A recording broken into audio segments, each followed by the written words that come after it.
The Cleveland Browns have sadly become the most laughed-at franchise in North American sports. They don't win games, they have a new quarterback every week. The head coach changes every couple of years, and the list goes on. The Browns' half-century-long struggles can be attributed to one thing: awful drafting. Every time they've had the chance to draft a superstar, they draft some guy who does next to nothing instead. I'm Justin Fraction, and today we present the 10 biggest draft busts in Cleveland Browns history. And a big shout out to Nathan Miller for suggesting this list. We do hope you enjoy this video, and if you do, feel free to click subscribe down below for more cool videos every single day. Number 10, Brady Quinn, 22nd overall in 2007. Quinn took home his fair share of hardware as a star quarterback at Notre Dame.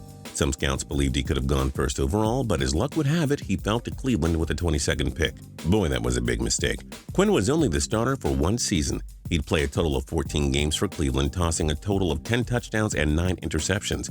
He was out of the NFL after the 2013 season. Number 9, Tommy Vardell, 9th overall in 1992. Looking to solidify the Browns' backfield, the head coach Bill Belichick drafted the Stanford product, but Vardell never transformed into a star. He struggled in his rookie and sophomore seasons before playing in just 10 games combined in 1994 and 95. Vardell totaled just 3 rushing touchdowns in his 4 seasons. The Browns gave up on Vardell, who was one of the many busts in an awful 1992 draft. Number 8, Johnny Manziel, 22nd overall in 2014.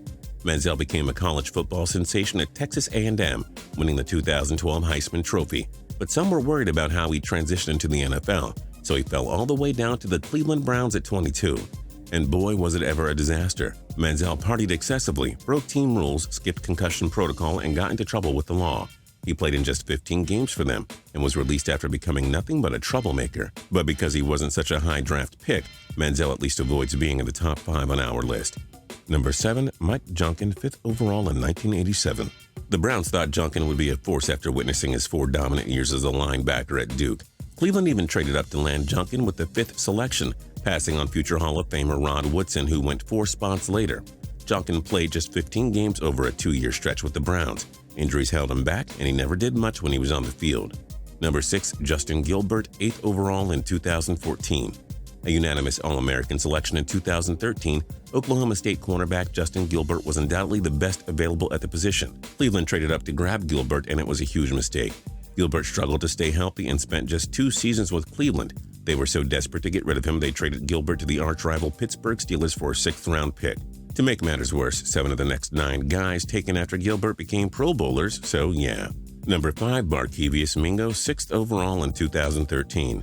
Mingo did win a Super Bowl, but it was with the New England Patriots. Mingo was yet another can't-miss draft prospect, a star linebacker out of LSU.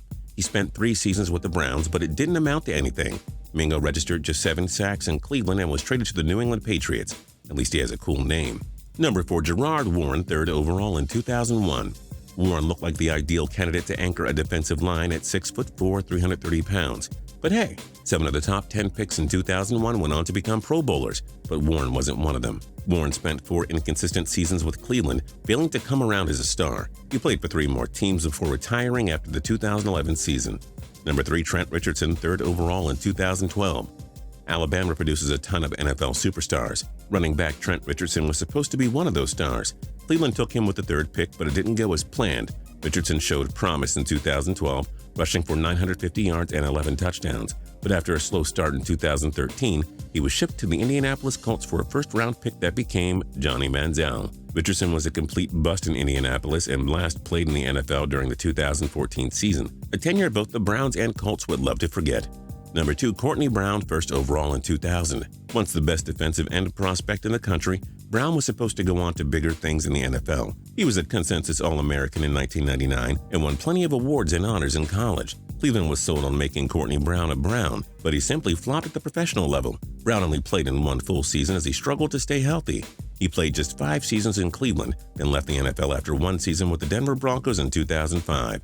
And number 1, Tim Couch, 1st overall in 1999. After shining at Kentucky, Couch heard the Browns call his name with the top pick in 1999. The pressure was on him to turn this franchise into a powerhouse, but he couldn't do it. Couch spent 5 seasons in the NFL, but never became a half-decent QB. He tossed a total of 64 touchdowns and 67 interceptions, and last played in 2003. Given all the hype surrounding him, Couch was easily the biggest draft bust in team history, and maybe even in NFL history. To make matters worse, look at these guys that were also taken in the top 10 of that 1999 draft. It sure hurts being a Cleveland Browns fan. What were some of the other biggest Cleveland Browns draft busts? Join us in the comments section below. If you liked this video and learned a thing or two, clicking the like button helps us out a ton and we appreciate it. If this is your first time coming around to Total Pro Sports though, subscribing is a great idea because we put out videos like this every single day. But as always, thanks for watching and we'll see you guys next time.